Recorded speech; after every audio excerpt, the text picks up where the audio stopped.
सबसे पहले तो सर आपका स्वागत करती हूँ हमारे इस खास कार्यक्रम में। आप हमारे कार्यक्रम में आए और जाहिर तौर पर इस कार्यक्रम में आपके आने से शान भी बढ़ चुकी है।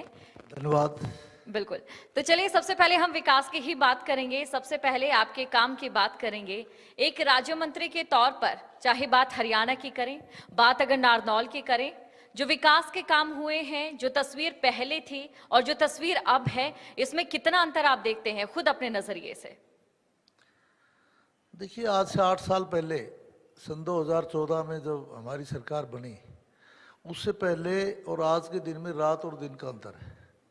मैं समझता हूँ हर क्षेत्र में, चाहे वो कृषि का क्षेत्र हो, चाहे शिक्षा का हो, चाहे स्वास्थ्य का हो, चाहे बिजली का हो, हर क्षेत्र में हमारी सरकार ने बेहतर काम करके हमारे इलाके में, न केवल मेरे नारनौल में बल्कि समूचे दक्षिणी हरियाणा में बेहतर काम करके दिखाया।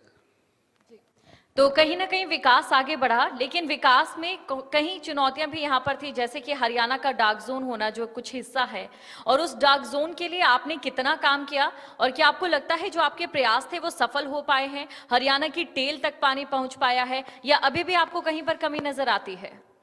बिल्कुल, हमने हरियाणा के टेल तक पानी पहुंचाया है और दक्षिणी हरियाणा में भी सभी नहरों की हमने टेल की है। और उससे जो आपने बात की डार्क जोन की, निश्चित रूप से हमारा एरिया सूखा इलाका कहलाता रहा है। यहाँ भूमिगत पानी है वो हज़ारों फीट तक नीचे चला गया था और बहुत सी जगह पर तो पानी उपलब्ध भी नहीं होता था। लेकिन जब से हमारी सरकार आई है, हमने उन नहरों को पुनर्जीवित किया है। 40 साल जिन नहरों को बने हुए हो गया था, जिनमें पानी नहीं आया था, पीने का भी पानी नहीं आता था, हमने कृषि लायक पानी दिया और उस पानी को जगह जगह हमारे जोड़ों को भरा। हमारे जो बरसाती नाले और नदियां थी उनके अंदर हमने पानी छोड़ा और एक तरह से भूमिगत जल स्तर को रिचार्ज करने का काम हमने किया। उससे हम समझते हैं कि 80% हमारा एरिया जो डार्क जोन था वो रिचार्ज हो चुका है और आगे ये क्रम हमारा जारी रहेगा। अब हम पानी और बढ़ाएंगे आगे। बिल्कुल, क्योंकि तालाबों को पुनर्जीवित करने का काम भी हरियाणा सरकार की ओर से किया जा रहा है और दर्शकों को ये बताते हुए बेहद खुशी भी हो रही है कि हरियाणा ने जो टारगेट रखा था उस टारगेट से भी आगे हरियाणा बढ़ चुका है। और ऐसे में अगर आपके योगदान की बात की जाए तो वो भी बहुत ज्यादा है। जो बारिश का पानी है उसे संचालित करने के लिए भी आपने इसे जोड़कर एक कदम उठाया है। बिल्कुल, मैंने कहा कि हमने बारिश के दिनों में हमारी नहरों को 4-4, 3-3 महीने तक लगातार चलाकर और हमारे बरसाती नाले जो हमारे नेचुरल सोर्स थे रिचार्ज के, उनको हमने पुनर्जीवित किया है। मेरे वहाँ कृष्णावती नदी, दोहान नदी, ये 2 विशेष बारिश की नदियाँ थी जिनके बंद होने से, ना आने से, क्योंकि बारिशें कम हो गई तो ग्राउंड वाटर जो है बहुत नीचे चला गया था। अब हम उसको ऊपर लाने में कामयाब हुए हैं। लेकिन सर, जब भी समाज के विकास के लिए, समाज की उन्नति के लिए परिवर्तन लाने का जो काम है वो शुरू होता है, उसी काम के साथ चुनौतियां भी बहुत सारी आती है। तो एक सार्थक परिवर्तन तो आपने जरूर लाया बारिश के पानी को संचयित करने का और साथ ही जो नहरें हैं या फिर जो तालाब हैं उन्हें पुनर्जीवित करने का। लेकिन इस बीच ये आपसे जानना चाहेंगे कि चुनौतियां क्या कुछ इस दौरान आपके सामने आई और उन चुनौतियों को कैसे आपने पार पाया? देखिए, चुनौतियों का जहाँ तक सवाल है, ये जो पानी हम लेकर आए हैं, पानी ना तो हमें पंजाब का और हमारा SYL का डिस्प्यूट है हरियाणा प्रदेश का, ना तो हमें वो पानी मिल पाया है। वो फैसला सुप्रीम कोर्ट में विचाराधीन है और ना बारिशें बढ़ी, लेकिन हम फिर भी पानी लाने में सफल हुए हैं। हम केवल हमारा जो पानी उपलब्ध था, हरियाणा प्रदेश में जो पानी उपलब्ध था उसमें समान बंटवारा की नज़र से हम ये पानी बढ़ा पाए हैं। और समान बंटवारे की जब बातें आई तो उसके अंदर काफ़ी कठिनाइयों का सामना करना पड़ा, लेकिन हमारे मुख्यमंत्री जी आदरणीय मनोहर लाल जी का एक दृढ़ संकल्प कि सबका साथ, सबका विकास और समान तरीके से सबको हक मिलना चाहिए, उस नज़रिए को लेकर हमने पानी का जो उपलब्ध पानी था हरियाणा प्रदेश में उसका समान बंटवारा किया और हमारा दक्षिणी हरियाणा का जो हक था वो हम लेकर आए। देखिए सर, क्योंकि एसवाइएल को लेकर आप बात कर रहे हैं, सुप्रीम कोर्ट ने एसवाइएल को लेकर हरियाणा के पक्ष में फैसला सुनाया है, लेकिन पंजाब का जो हट रवैया है कहीं ना कहीं अभी भी एसवाइएल के पानी को लेकर वो आप सभी के सामने है, देश की जनता के सामने है। तो ऐसे में आपको क्या लगता है कि अभी भी आप पंजाब से जो पानी है एसवाइएल का वो लेकर आएंगे? क्योंकि एक लंबी सियासत इसके पीछे हमने देखी, एक लंबी कहानी देखी, लेकिन फिर भी एसवाइएल का पानी हरियाणा में नहीं आया। बिल्कुल ठीक है, चूंकि मामला सुप्रीम कोर्ट में विचाराधीन है और ये भी ठीक कहते हो सुप्रीम कोर्ट ने हरियाणा के पक्ष में फैसला दे दिया है, लेकिन अब भी हरियाणा ने सुप्रीम कोर्ट के अंदर दोबारा से एक अपील डाली है कि पंजाब की हट के चलते जो पानी नहीं मिल रहा है उसको हमें दिलाया जाए। और अगला स्टेप भी माननीय सुप्रीम कोर्ट के हाथ में है, वो क्या करते हैं, सेंट्रल एजेंसी से काम करके हमें पानी दिलाते हैं या कोई और तरीका निकालते हैं। जी, तो पानी की बात हमने की और इसके बाद अब बात विकास की करेंगे और उसमें सबसे पहले बात हम किसानों की भी करेंगे, क्योंकि लगातार बीजेपी सरकार और पीएम नरेंद्र मोदी का खुद ये सपना है किसानों की आय दोगुनी हो, और आप खुद किसानों से बेहद करीब रहे हैं, जमीन से जुड़े नेता रहे हैं, किसानों के बीच जाते रहे हैं और खुद एक अधिकारी पद के तौर पर भी आपने किसानों की सेवा की है लंबे समय तक। तो ऐसे में आप क्या तस्वीर इस समय किसानों की देखते हैं और कितनी तस्वीर बदली गई है? बिल्कुल ठीक कहते हो कि हमारी सरकार का, आदरणीय हमारे प्रधानमंत्री जी का, मुख्यमंत्री जी का, हमारी सरकार का ये रवैया है कि किसान जब तक समृद्ध नहीं होगा तब तक देश आगे नहीं बढ़ पाएगा। और हमने अनेक प्रकार के स्कीमें और योजनाएं बनाई हैं जिससे किसान की इनकम बढ़े। सबसे पहले तो हमने एमएसपी पर परचेज का कार्य शुरू किया है और जिन जिनसों में एमएसपी पर परचेज नहीं हो पा रही उनमें हमने भावांतर योजना दी है। हरियाणा प्रदेश में 15 जिनसों पर सब्जियां और फसलें मिलाकर हमने भावांतर योजना शुरू की है कि किसान को कहीं कम रेट मिलता नज़र आता है तो उसको नुकसान ना हो, सरकार उसकी भरपाई करेगा। तो और एमएसपी पर परचेज शुरू की है, उसके साथ साथ हमने एमएसपी के रेट ऊंचे तय किए, चाहे बाजरा हो, चाहे सरसों हो, चाहे कपास हो, चाहे चना हो। पिछली सरकारों में जो बहुत कम बढ़ोतरी होती थी, हमने एमएसपी को काफ़ी तेज़ी से बढ़ाया है ताकि किसान का खर्चा और उसका लाभ उसको मिल सके। क्योंकि बात किसानों की हो रही है तो एक बार 3 कृषि कानूनों का जिक्र भी मैं करना चाहूंगी। 3 कृषि कानूनों को लेकर जब सरकार की ओर से प्रस्ताव रखा गया था उस समय जो विशेषज्ञ है वो ये मान रहे थे कि इससे किसानों की आमदनी में एक बहुत बड़ा उछाल आ जाएगा और किसान बहुत आगे चल जाएगा। जो भारत का किसान बाकी देशों से कई मायनों में अभी पीछे भी नजर आता है, लेकिन कहीं ना कहीं बीजेपी अपनी इस रणनीति को किसानों तक पहुंचाने में क्या आपको लगता है कि सफल नहीं हो पाई है? अगर नहीं हो पाई है तो उसके पीछे की वजह क्या है और क्या आगे भी इसको लेकर कोई रणनीति आप लोगों की रहने वाली है? देखिए, जहां तक संबंध है सरकार पहुंचा पाई या नहीं पहुंचा पाई, लेकिन विपक्ष के भाइयों ने भी उसको सही रूप में पेश करने में काफी दिक्कतें पेश की। मेरी अपनी निजी राय है कि ये कानून किसान के हित में थे, ये कानून से किसान को काफी लाभ होने वाला था। और कोई भी व्यक्ति समझ सकता है कि जब ओपन मार्केट किसी भी चीज़ की होगी तो निश्चित रूप से उसके अंदर प्रोड्यूसर को फायदा होगा, चाहे कोई मार्केट हो। और इस कानून में जो मुख्य बात थी वो थी ओपन मार्केटिंग की। अभी इस समय क्योंकि हम किसानों की बात कर रहे हैं तो इस साल जो लगातार तेज बारिश हो रही है और किसानों को खासा नुकसान जो हो रहा है उसकी बात करना अगर यहाँ पर नहीं की जाए तो कहीं ना कहीं वो भी एक तरह से किसानों के हित में नहीं होगा। तो चलिए किसानों की इसको लेकर भी बात कर लेते हैं। पिछले साल के मुकाबले इस साल 29% ज्यादा बारिश हुई है और इस बारिश का सीधे तौर पर असर किसानों की फसलों पर देखा गया है। हर साल यही कुछ नजर आता है। इसको लेकर सरकार कोई स्थायी हल ढूंढ रही है या फिर कोई स्थायी हल के तौर पर किसानों की इस परेशानी का हल हमेशा के लिए कर दिया जाएगा?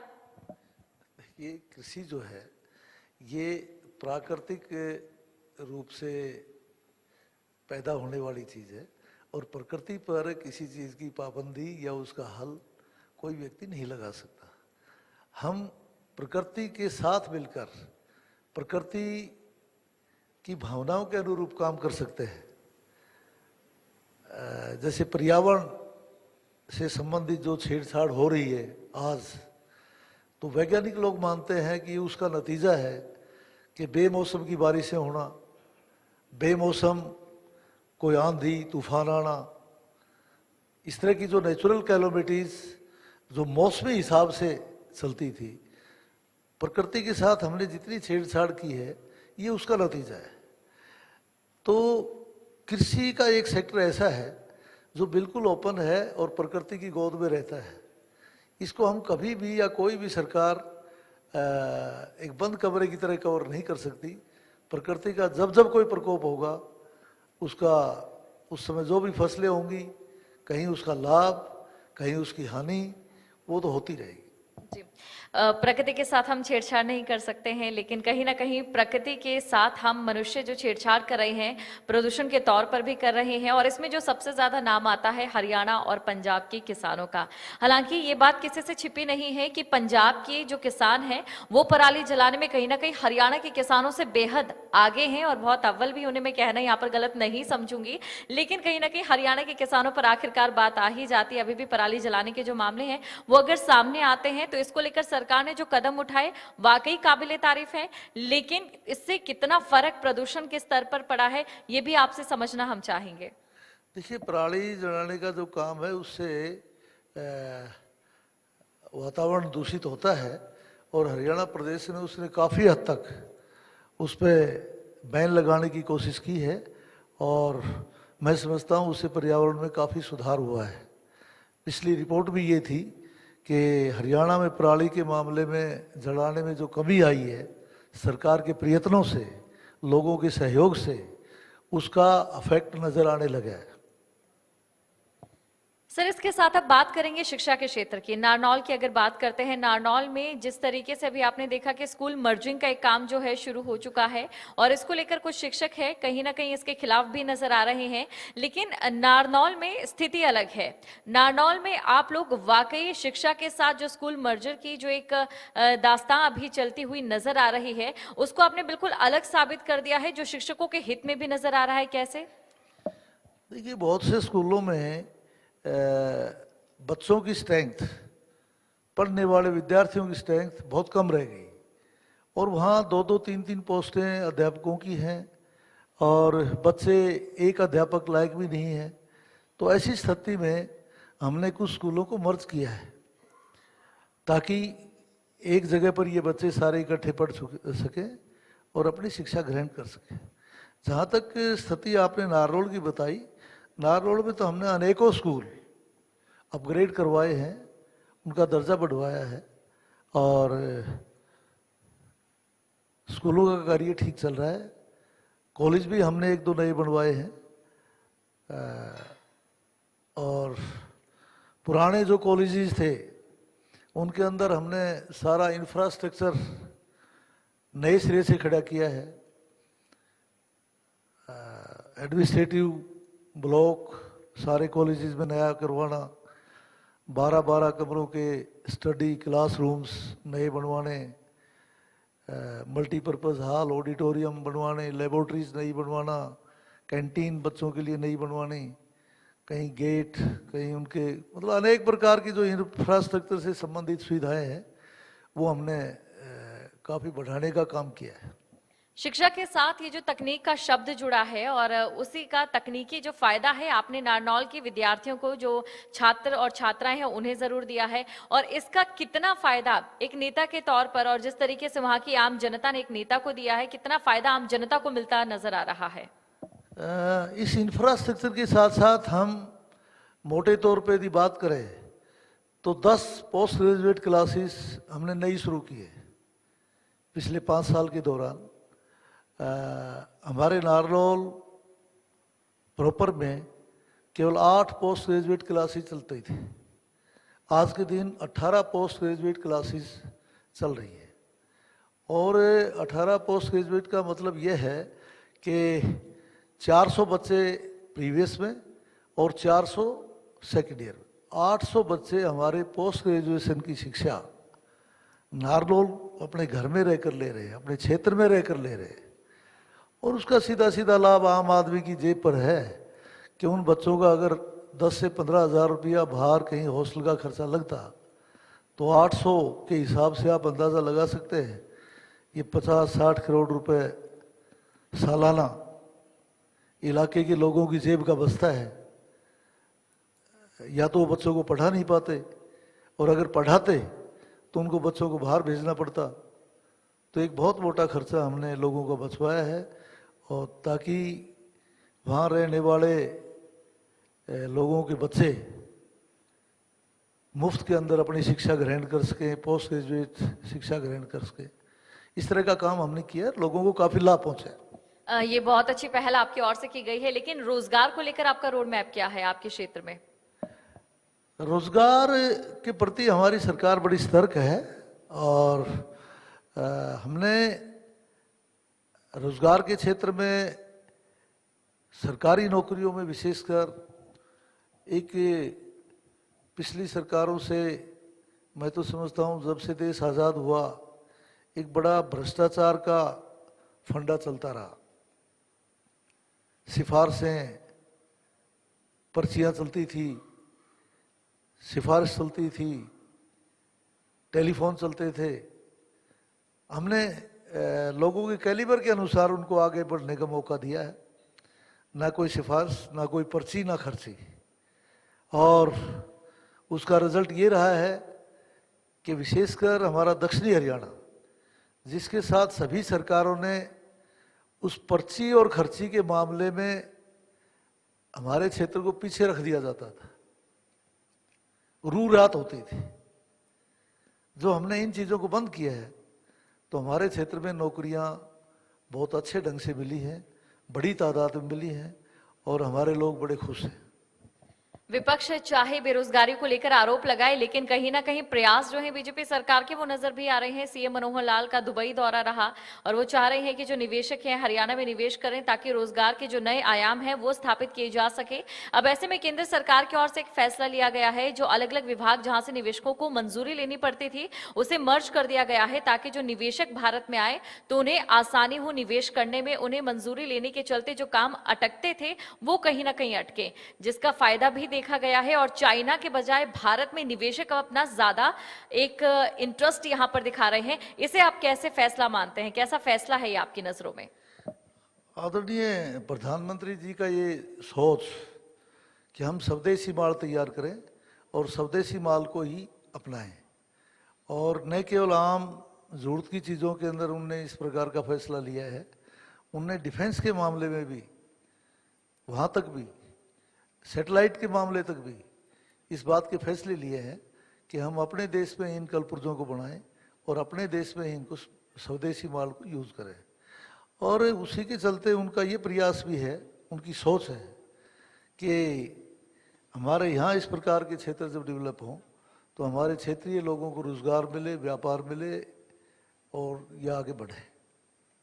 लोकल फॉर वोकल यहाँ पर इस समय काफी ज्यादा चल रहा है, और इसको लेकर कोशिश जो है सरकार की ओर से लगातार की जा रही है। बात अगर हरियाणा की करें तो इसे आप हरियाणा के लिए किस तरीके से देखते हैं? क्योंकि हरियाणा के जो लोग हैं वो जमीन से जुड़े माने जाते हैं, कई ऐसे काम हैं जो हरियाणा के लोग करते हैं।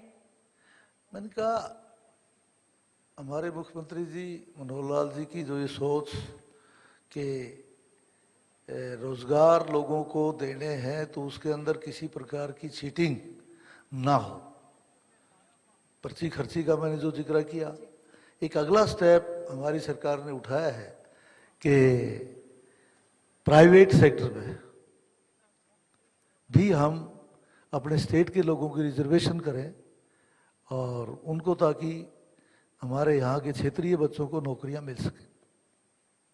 तो क्षेत्रीय लोगों पर ध्यान दिया जा रहा है और इसके जरिए जो छोटे कामगार है उन्हें भी फायदा पहुंचाया जा रहा है। ये कहीं ना कहीं बीजेपी सरकार का एक लक्ष्य फिलहाल नजर आ रहा है।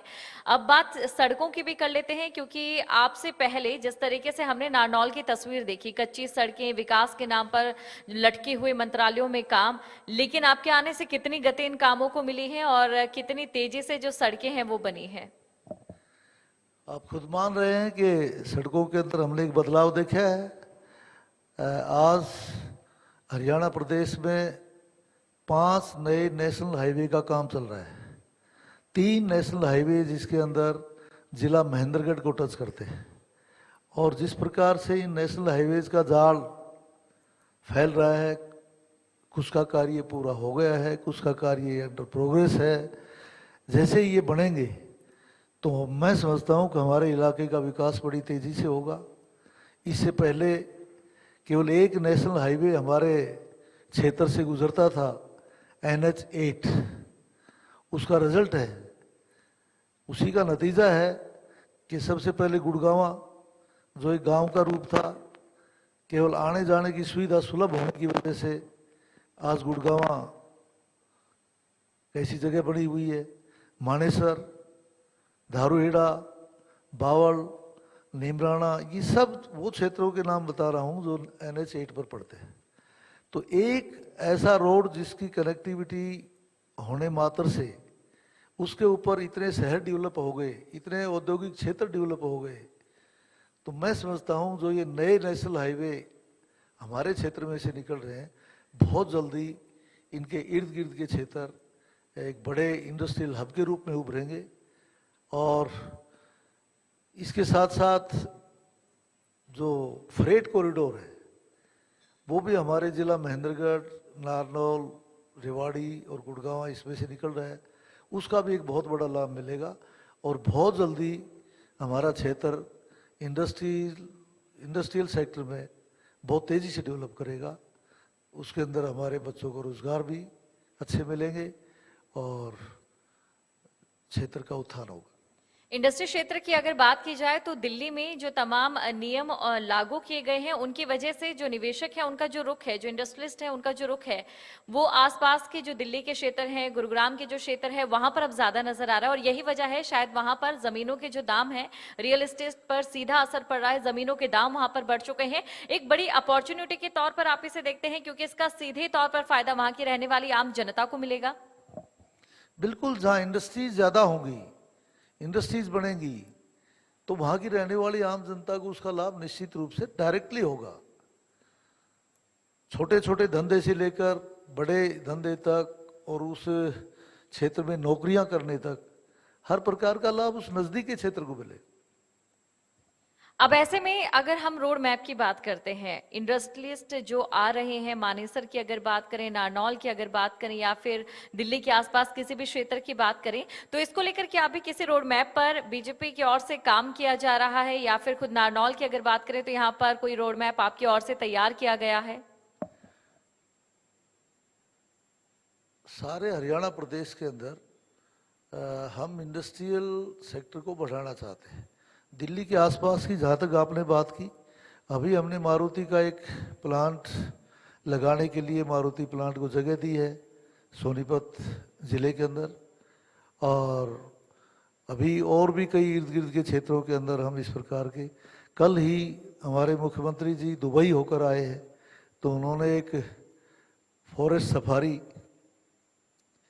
और एक ग्लोबल सिटी बसाने के लिए वो बात करके आए हैं वहाँ के इन्वेस्टर से, और वो बड़े होपफुल इस मामले में थे कि जल्दी ही वो इन्वेस्टर हमारे यहाँ आकर इन्वेस्ट करेंगे और हमें इन क्षेत्रों को डेवलप करने में और एक इंडस्ट्रियल हब, इसके बारे में बात करके आए हैं।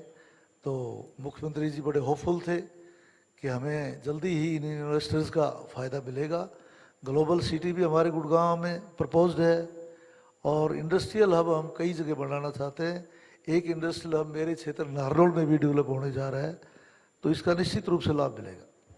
एक आंकड़ा ये कहता है, एक रिपोर्ट ये कहती है कि जब एक तरह से पंजाब और हरियाणा को भाई भाई कहा जाता है, हरियाणा को पंजाब का छोटा भाई कहा जाता है, लेकिन ये छोटा भाई बिजनेस के क्षेत्र में पंजाब से काफी ज्यादा आगे निकल रहा है। इस पर आप अपनी क्या राय रखना चाहेंगे? बिल्कुल ठीक कहते हो। मैं तो ये कहूँगा कि इंडस्ट्रियल सेक्टर में तो पंजाब से हरियाणा काफ़ी आगे है ही है, बल्कि आज के दिन कृषि के क्षेत्र में भी, कृषि और उद्योग दोनों क्षेत्रों में आज हरियाणा प्रदेश नंबर 1 है, पंजाब से कहीं ऊपर है। भ्रष्टाचार एक ऐसी चीज है जो कहीं ना कहीं विकास को अंदर ही अंदर खोखला भी करता है, और भ्रष्टाचार को लेकर अगर आपकी जिस तरीके से कदम रहते हैं, जो एक्शन रहते हैं, उनकी बात की जाए तो वो भी काबिले तारीफ है। अखबार की सुर्खियों में भी हमने देखा है कि बड़ा से बड़ा अधिकारी हो, आप उसे सस्पेंड करने में एक क्षण नहीं लगाते हैं। भ्रष्टाचार को लेकर आप किस तरीके से, किस नीति पर काम करते हैं? देखिए, पिछली कांग्रेस की सरकारों में भ्रष्टाचार की जड़ें बहुत गहरी हो गई थी, और उन उतनी गहरी जड़ों को एकदम उखाड़ना उतना आसान नहीं है। लेकिन फिर भी हमने अनेक प्रकार की विजिलेंस, अनेक प्रकार की एसआईटी गठित कर रखी है, अनेक प्रकार की विजिलेंस टीमें लगा रखी हैं, और रोज़ हरियाणा प्रदेश के अंदर बड़े बड़े अधिकारी, कोई आज के गबन के नहीं, चाहे कोई आज कर रहा है, चाहे किसी ने कोई घोटाला 5 साल पहले किया, चाहे 7 साल पहले किया, और वो कहीं ना कहीं पकड़ में आ रहे हैं। तो हमारी सरकार इस मामले में बड़ी सतर्क है, बड़ी सचेत है, और भ्रष्टाचार के एकदम विरुद्ध है, और हम इसको रोकने का बड़ा प्रयास कर रहे हैं। भ्रष्टाचार के मामलों में कमी जरूर आती दिखाई दे रही है, लेकिन क्या भ्रष्टाचार पूरी तरह से खत्म हो पाएगा? भ्रष्टाचार पूरी तरह से खत्म होना तो ये तो दुनिया में फैली हुई एक बीमारी है। मैं समझता हूँ कि मनुष्य के हाथ में जितनी चीज़ें ज़्यादा रहेंगी, वहाँ भ्रष्टाचार होने का खतरा बना रहेगा। इसी बात को लेकर हमने बहुत सी स्कीमें ऑनलाइन की हैं, हमने कंप्यूटर के हवाले किए, ताकि कंप्यूटर के जरिए उनके पोर्टल बनाकर उनसे फैसला करवाएं, और ताकि भ्रष्टाचार में कमी आ सके। ग्रीवेंस कमेटी की बैठक ली जाती है तो वहां पर आप जाते हैं, कम से कम 75% जो समस्याएं हैं उनका निपटारा मौके पर कर दिया जाता है। इसको लेकर आपकी नीति भी हम जानना चाहेंगे, और इसके पीछे की आपकी सोच क्या है? ग्रीवेंसेस कमेटी में जो परिवाद आते हैं वो लगभग क्षेत्रीय होते हैं, और उनको वही सुनकर मिटाने की हम कोशिश करते हैं, और लगभग उनको मिटाया जाता है। पहली मीटिंग में नहीं तो दूसरी सुनवाई में हम उनको लगभग वही निपटा लेते हैं। बिल्कुल सर, क्योंकि अब थोड़ी हम देश की और साथ ही हरियाणा की राजनीति को लेकर भी बात कर लेते हैं, और जिक्र मैं सबसे पहले कांग्रेस का करना चाहूंगी, क्योंकि मुख्य विपक्षी दल राष्ट्रीय स्तर पर इस समय कांग्रेस ही है। कांग्रेस की स्थिति को आप कैसे देखते हैं इस समय? देखिए, मैं तो नहीं समझता कि हरियाणा की जनता कांग्रेस के लोगों पर विश्वास करेगी, क्योंकि कांग्रेस के टाइम में इस प्रदेश में जितने बड़े घोटाले हुए, रोजाना अखबारों के अंदर मंत्री, मुख्यमंत्री, एमएलएज के समाचार आते थे, सारी जनता जानती है, पेज के पेज भरे होते थे, तो उनको जनता भूली नहीं है अभी। और कांग्रेस ने जिस प्रकार से चारों तरफ एक गदर का माहौल बनाया, भेदभाव, भाई भतीजेवाद का जो माहौल बनाया, क्षेत्रवाद का जो माहौल बनाया, उससे लगभग हरियाणा दुखी था। आज वो सब बातें लोगों को याद हैं, और मैं नहीं समझता कि कांग्रेस कहीं आगे बढ़ पाएगी। हरियाणा की जनता कांग्रेस को नकार देगी। बिल्कुल। और क्योंकि आपने बताया कि घोटाले थे एक समय पे जब कांग्रेस हुआ करती थी, और हमने देखा कि घोटाले लगातार सामने आते रहते थे। अब इसको लेकर कार्रवाई की जा रही है, ईडी और सीबीआई की बात करें, लेकिन इसी ईडी और सीबीआई को लेकर कहीं ना कहीं विपक्ष जो है बीजेपी को भी घेरता है। ऐसा नहीं है, ईडी और सीबीआई बीजेपी के लोगों पर भी कार्य कर रही है, अगर कोई मामला सामने आता है तो, और सभी पर कर रही है। ये खाली ये नहीं है कि एक दल के लोगों पे। पीएफआई पर अभी कार्रवाई चली हुई है और इसको लेकर हमने देखा कि पाकिस्तान कहीं ना कहीं अभी भी समर्थन में नजर आ रहा है। पश्चिमी देश अभी भी इसके समर्थन में है कि पीएफआई पर कार्रवाई गलत की जा रही है, लेकिन बीजेपी इसे किस तरीके से देखती है? बीजेपी का दृढ़ निश्चय है कि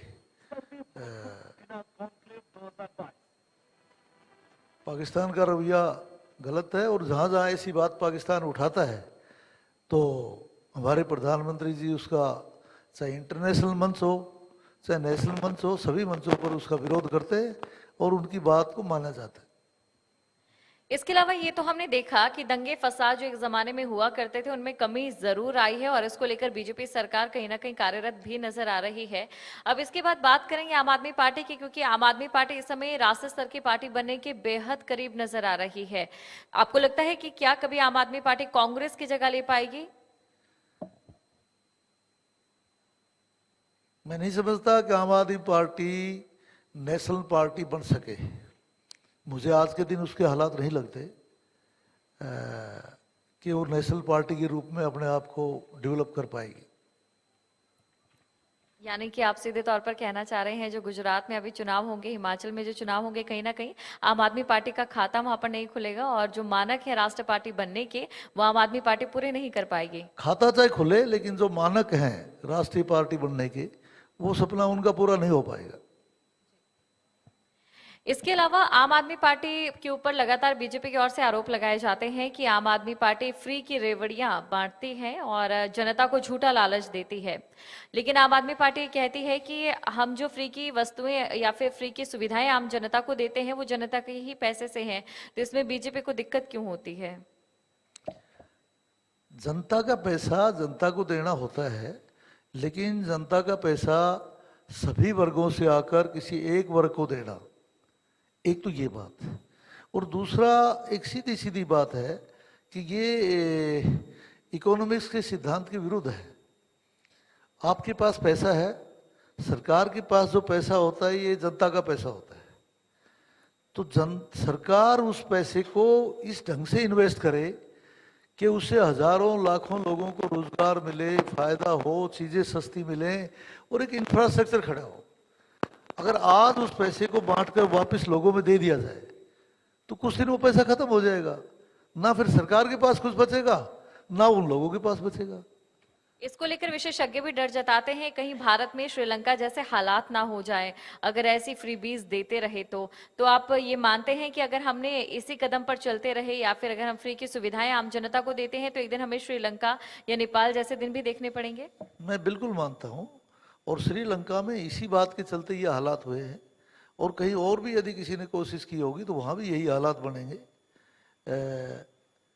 ये ठीक है कि सरकार के पास, जैसे मैं बता चुका कि पैसा जो कुछ है वो सारा जनता का होता है, लेकिन सरकार की जिम्मेवारी है कि वो लोगों द्वारा बनाई हुई सरकार है, वो ऐसी योजनाएं बनाए, इस पैसे को ऐसे ढंग से इन्वेस्ट करें कि उस जनता के पैसे से जो इंफ्रास्ट्रक्चर खड़ा हो उससे हजारों लाखों लोगों को कहीं ना कहीं उसके जीवन उपयोगी चीजें, वस्तुएं सस्ती मिले, उसके बच्चों की शिक्षा में कहीं उसको आसानी रहे, उसके खेत को पानी मिले ताकि वो किसान मेहनत करके अपनी जनता का जो पैसा होता है उससे कहीं इंडस्ट्री डेवलप करें, उससे कहीं नहरें लोगों को दें, कहीं शिक्षण संस्थाएं दें, कहीं स्वास्थ्य की सुविधाएं दें, तो उससे आम आदमी को लाभ होगा। और उसको फ्री के अंदर कुछ लोगों के अंदर बांट दिया जाए एक बार तो उसका कोई लाभ ना होकर बल्कि उल्टा नुकसान होगा और लंका वाले हालात पैदा हो जाएंगे। बीजेपी की कुछ नीतियों के बारे में आपसे मैं बात करना चाहूंगी, क्योंकि बीजेपी डिजिटलाइजेशन को लेकर काफी ज्यादा प्रयास कर रही है, डिजिटलाइजेशन पर जोर दे रही है और ई रूपी के प्रोजेक्ट पर काम किया जा रहा है। एक वर्चुअल करेंसी जो है बहुत जल्द भारत में हो सकता है अगले साल से हमें देखने को मिल जाए और उसका हमें इस्तेमाल भी करें। इसका कितना फायदा आप मानते हैं हरियाणा की जनता को, देश की जनता को होगा? देखिए, ई रूपी से बहुत काम आसान हो जाएगा और पैसे को इधर से उधर ट्रांसफर करने की ज़्यादा दिक्कतें नहीं आएंगी। और आदरणीय प्रधानमंत्री जी ने शायद डिक्लेयर कर दिया है कि आने वाले बजट सेशन में हम ई रूपी को लेकर आएंगे और जल्दी ही ये भारत के अंदर आ जाएगा और इसका बहुत बड़ा लाभ होगा। बिल्कुल, प्रोजेक्ट के तौर पर काम इसको लेकर किया जा रहा है ताकि जो निवेशक हैं और भारत के बाहर जो पैसों का आदान प्रदान होता है उसे बेहद आसान बनाया जा सके। लेकिन क्या इससे साइबर क्राइम को और ज्यादा इजाफा नहीं मिलेगा, क्योंकि एक आंकड़ा बताता है भारत तीसरे नंबर पर है जहां पर सबसे ज्यादा साइबर क्राइम हो रहा है। क्राइम एक पैरेलल प्रक्रिया है। क्राइम एक पैरेलल प्रक्रिया है। हम महाभारत को पढ़ते हैं, हम रामायण को पढ़ते हैं, हम और किसी पुराने ग्रंथ और इतिहास को पढ़ते हैं, तो उस समय भी हमें चोरों के किस्से मिलते हैं, हमें डाकुओं के किस्से मिलते हैं। तो ये प्रक्रिया हर युग में रही है और ये मनुष्य के पैरेलल चलती रही है। आज भी ये प्रक्रिया चल रही है। रूप बदल सकता है। आज साइबर क्राइम है, कल किसी और प्रकार का क्राइम था। तो ये एक पैरेलल प्रक्रिया है और इसके ऊपर लगातार कार्य करने की जरूरत है। कार्य चलता रहेगा। एक आंकड़ा सामने आया था जिसमें हरियाणा की अगर बात करें या भारत की अगर बात करें तो भारत जो एक्सीडेंट होते हैं, रोड एक्सीडेंट, उसमें तीसरे नंबर पर है पूरे विश्व में। और जो मरने वालों की संख्या है, जो मौतों का आंकड़ा है, उसमें भारत पूरे विश्व में पहले नंबर पर है। अभी तक इसको लेकर कोई रणनीति जो है वो ठोस रणनीति अभी तक सामने नहीं आई है। क्या इस पर भी काम चल रहा है और क्या आपको लगता है कि इसे कम करने की दिशा में जल्द से जल्द सरकार को फैसला लेना चाहिए, क्योंकि उन शहरों में हरियाणा और जो उत्तर प्रदेश है उनके भी कुछ ऐसे शहरों का नाम है जहां पर सबसे ज्यादा मौतें भारत में होती हैं? पहली बात तो यह है कि जब हमारे देश में पॉपुलेशन ज़्यादा है तो इस प्रकार के एक्सीडेंट भी जब नंबर्स में आएंगे तो ज़्यादा आएंगे दूसरे देशों के मुकाबले। दूसरा यह है कि रोड सुरक्षा के कानून सरकार काफ़ी बनाए हैं और इसमें काफ़ी सुधार की बातें चल रही है। हम कोशिश कर रहे हैं हर स्टेप पे कि किसी तरह से हमारे आम नागरिक को इस तरह शिक्षित कर पाएं कि रोड एक्सीडेंटों में कमी आए। ये हमारी पूरी कोशिश है। जो मौतें हो रही है रोड एक्सीडेंट में, सबसे ज्यादा वो लोग हैं जो दोपहिया वाहन चलाते हैं और आपने देखा है कि हरियाणा में दोपहिया वाहन चालकों की जो संख्या है वो भी बेहद ज्यादा है। तो उनके लिए कुछ अलग तरीके से रोड सेफ्टी को लेकर आप लोगों की ओर से काम किया जाएगा? रोड सेफ्टी टीमें बना रखी हैं और रोड सेफ्टी टीमें लोगों को शिक्षित करने की, ट्रेनिंग देने की, इस तरह की प्रक्रिया निरंतर हमारी चल रही है और उसके जरिए हम लोगों को शिक्षित करने का प्रयास कर रहे हैं। वैश्विक स्तर पर यूएन में एक प्रस्ताव लाया गया था कि अगर हम अपने जो पर्सनल वाहन हैं उन्हें छोड़कर सार्वजनिक वाहनों का इस्तेमाल करें तो रोड एक्सीडेंट में कटौती हो सकती है। इसको लेकर आप क्या कहेंगे? ये तो आज तक जो है ऐसा कोई कानून नहीं है, ये सलाह दी जा सकती है, एक सोशल एजुकेशन है। अगर जरूरत पड़ी तो इसके ऊपर कानून बनाया जाएगा। इसके साथ ही सर आपसे ये भी हम जानना चाहेंगे विकास को लेकर कि आगे आप नारनौल के विकास में और साथ ही हरियाणा के विकास में एक जो तस्वीर आपके दिमाग में है, एक जो तस्वीर आपके जहन में है, वो तस्वीर कैसी होगी? जहाँ तक हरियाणा प्रदेश का संबंध है, हमारी सरकार बनने के बाद इंडस्ट्रियल डेवलपमेंट के अंदर काफ़ी बढ़ावा दिया है। इंडस्ट्रियल सेक्टर्स हमने जोन काटे हैं और इंडस्ट्रीज़ को काफ़ी सुविधाएं भी दी हैं। और ये नेशनल हाईवे जो हम बना रहे हैं, इनका एक यही तो मोटो है कि ज़्यादा से ज़्यादा इंडस्ट्रियल एरिया डेवलप किए जा सकें। फ्रेट कॉरिडोर जो बना रहे हैं उसका भी यही मोटो है कि हम इंडस्ट्री सेक्टर को डेवलप कर सकें। तो ये हमारा पूरा प्रयास है। विकास हो रहा है, रोजगार भी मिल रहे हैं, लेकिन इंसान की जो प्रति व्यक्ति आय की बढ़ोतरी की बात करें तो वो इतनी ज्यादा नहीं है। तो क्या इस पर क्वालिटी लोगों का जो एक समृद्धि स्तर है उसे बढ़ाया जाए, इसको लेकर कोई प्रयास आपकी ओर से किए जाएंगे? देखिए, पर कैपिटा इनकम किसी देश की टोटल प्रोडक्शन के आधार पर बढ़ती है। कृषि के क्षेत्र में हमने प्रोडक्शन बढ़ाने का कार्य किया है। जब से हमारी सरकार आई है हमने किसानों को सुविधाएं दी हैं, उनको भाव अच्छे दिए हैं और उससे पर कैपिटा इनकम में मैं समझता हूँ ज़रूर फर्क पड़ा होगा। इसी प्रकार से इंडस्ट्रियल सेक्टर में भी हम इसको बढ़ाने जा रहे हैं। हमारा निरंतर इसका प्रयास बढ़ा हुआ है और उसका रिजल्ट निश्चित रूप से बड़ा पॉजिटिव आएगा। खेलों में हरियाणा काफी ज्यादा नाम कमा रहा है और मेडल फैक्ट्री के तौर पर हरियाणा को जाना जाता है। और इसके अलावा बात अगर बेटियों की करें तो बेटियों की अगर बात करें हरियाणा के तो वाकई बेटियों ने भी बहुत ज्यादा नाम रोशन किया है।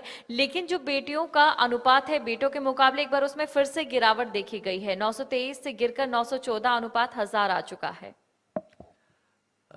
खेलों के मामले में हरियाणा प्रदेश पूरे देश में पहला स्थान रखता है, चाहे ओलंपिक हो, चाहे एशियाड हो, चाहे कॉमनवेल्थ गेम्स हो।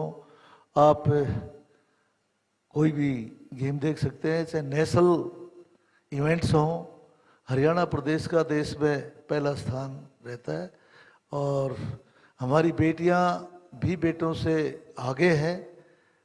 तो ये भी एक अगली खुशी की बात है।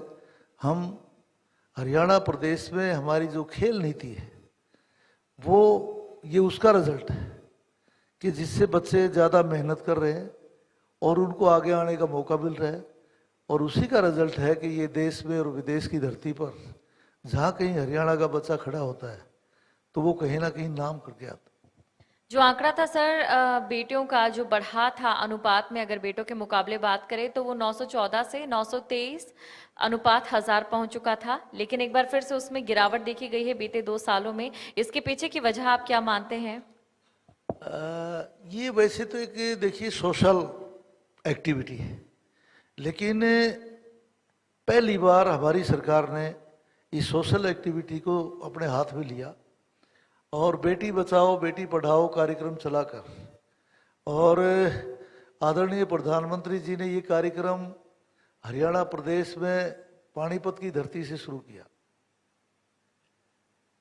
पहली बार बेटी बचाओ बेटी पढ़ाओ का कार्यक्रम यहाँ से शुरुआत करके पूरे देश में आंदोलन चलाया गया और जहाँ जहाँ इस अनुपात में रेशों में जो कमी थी उसको मीट आउट करने का काफ़ी प्रयास किया और उसमें फर्क भी पड़ा, मीट आउट हुआ।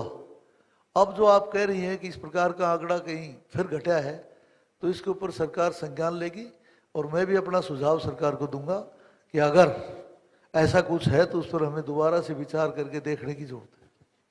कहीं ना कहीं विशेषज्ञ इसके पीछे की जो वजह मान रहे हैं अगर बात हरियाणा की करें वो ये कि लोग जो है जिस तरीके से पहले उनका एक माइंडसेट होता था कि ज्यादा बच्चे होंगे, लेकिन अब लोगों का माइंडसेट है कि एक ही काफी है। तो एक इसको सबसे बड़ी वजह बताया जा रहा है। क्या आप इसे मान सकते हैं या फिर इस पर कोई आगे आपका किसी भी तरीके से रद्द अमल जो है वो भी आपसे हम जानना चाहेंगे? ये तो बिल्कुल ठीक कहा आपने कि लोगों की मानसिकता ये बन चुकी है कि 1 या 2 बच्चे और उसके अंदर भी 50% परिवार इस बात पर इस सोच के बन गए हैं कि 1 बच्चा ही काफ़ी है। तो ये तो एक वजह है ही, ये एक बड़ी वजह है। क्योंकि पीएम नरेंद्र मोदी की आपने बात की थी कि पीएम नरेंद्र मोदी ने पानीपत से बेटी बचाओ और बेटी पढ़ाओ का नारा यहाँ पर दिया था। और इसके अलावा अगर बात पीएम नरेंद्र मोदी की ही करें तो उनके खिलाफ इस समय तमाम जो विपक्षी दल हैं वो एकजुट होते नजर आ रहे हैं। इसे लेकर भी आपसे आपकी प्रतिक्रिया हम लेना चाहेंगे। प्रजातंत्र में ये तो एक सामान्य प्रक्रिया है, जिसको सत्ता मिलती है उसके विरुद्ध बाकी सभी लोग इकट्ठे हो जाया करते हैं और ये स्वाभाविक है। सभी दलों को एक होने की बात वो चलाएंगे और चलती रहेगी। कितनी उनको सफलता मिलती है या कितने वो हो पाते हैं ये समय बताएगा। आदमपुर उपचुनाव भी होने जा रहे हैं। आदमपुर उपचुनाव में बीजेपी इस बार कैसे करेगी? आदमपुर उपचुनाव में बीजेपी ने अपना कैंडिडेट घोषित कर दिया है और हमारी हरियाणा प्रदेश में गठबंधन की सरकार है, बीजेपी और जेजेपी। तो हमारा गठबंधन का उम्मीदवार रहेगा और दोनों दल मिलकर दिल से काम करेंगे और सीट हम भारी बहुमत से जीतेंगे। बीजेपी के राष्ट्रीय अध्यक्ष ने एक बार ये कहा था किसी रैली में कि जो क्षेत्रीय दल हैं उनका अस्तित्व जल्द खत्म हो जाएगा। इसे आप कैसे देखते हैं?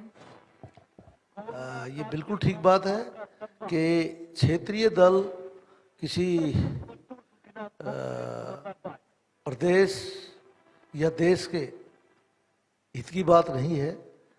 किसी इलाका विशेष के लिए हित की बात हो सकती है, किसी एक समय विशेष के लिए हित की बात हो सकती है क्षेत्रीय दल, लेकिन सामान्यतः लंबे समय के लिए क्षेत्रीय दल कारगर नहीं हो हैं और ये आगे नहीं जीवित रह पाएंगे। ये मेरा यही मानना है। सर, क्योंकि आज एक मौका मिला है आपसे बातचीत करने का और एक ऐसे मौके पर हम बातचीत कर रहे हैं जब कई राज्यों में विधानसभा चुनाव भी होने जा रहे हैं, तो एक एक प्रतिक्रिया उन पर भी आपसे मैं लेना चाहूंगी। हिमाचल प्रदेश के विधानसभा चुनावों की बात करें या गुजरात के विधानसभा चुनावों की बात करें, हिमाचल प्रदेश में क्या इस बार रिवाज बदलेगा और गुजरात में इस बार बीजेपी कैसा करेगी? देखिए, हिमाचल प्रदेश हमारी पड़ोसी स्टेट है और उसके बारे में हम बहुत अच्छी तरह से जानते हैं। मैं आज यहाँ दावे से कह सकता हूँ कि हिमाचल प्रदेश में आने वाले चुनाव में भारतीय जनता पार्टी की सरकार बहुत बहुमत से चुन कर आएगी। हम वहाँ के लोगों से रोज निरंतर टच में हैं और उनके जो विचार हैं उससे ऐसा महसूस होता है कि दोबारा से बीजेपी की सरकार चुनने जा रहे हैं। बिल्कुल सर, जम्मू कश्मीर की भी बात कर लेते हैं क्योंकि जम्मू कश्मीर में एक बड़ा दाव जो है बीजेपी की ओर से चला गया है। वहां पर केंद्रीय गृह मंत्री अमित शाह जाते हैं और बकरवाल समुदाय को आरक्षण वहां पर दे दिया जाता है। इसके अलावा भाषा स्तर पर पहाड़ी समुदायों को भी आरक्षण दिया गया है। इससे कितनी बड़ी चोट आप आतंकवाद के खिलाफ मानते हैं?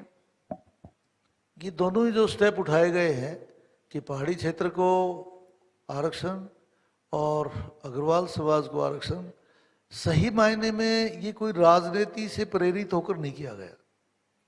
यदि कोई व्यक्ति जम्मू कश्मीर के हालात को जानता है और वहाँ के क्षेत्र की परिस्थिति को जानता है तो ये दोनों ही आरक्षण जो किए गए हैं ये उन लोगों के हित में है और ये उनको ज़रूरी थे, चाहिए थे। ये जुदा बात है कि आगे चुनाव सामने है तो उसका लाभ भी किसी न किसी देने वाले व्यक्ति को मिलता है और वो हमारी पार्टी ने उनको आरक्षण दिया है तो निश्चित रूप से उसका कुछ ना कुछ लाभ मिलेगा। एक आखिरी सवाल सर आपसे मैं ये पूछना चाहूंगी कि नारनौल के भविष्य के लिए आपकी आगामी रणनीति क्या है?